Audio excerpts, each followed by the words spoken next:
আসসালামু আলাইকুম। আগে আমরা গাঙ্গেরতে পানি এনে খাইতাম, মানুষের বার থেকে এনে পানি খাইতাম। অনেক কলা দিছেন আপনারা, অনেক সুখী আছি পানি খাইতে পাইরার।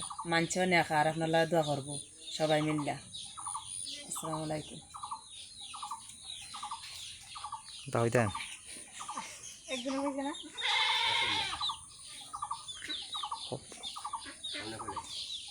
আসসালামু আলাইকুম। আমরা পানি লেগে অত কষ্ট করতাম, দূর আগে পানি এনে খাইতাম, গঙ্গা নদী থেকে খাইতাম। আমরা কল হয় আর কিছু মাংস বাড়া মাংস না খানি আমরাও খাই। আপনার লাগে আমরা দোয়া করতাম আল্লাহ।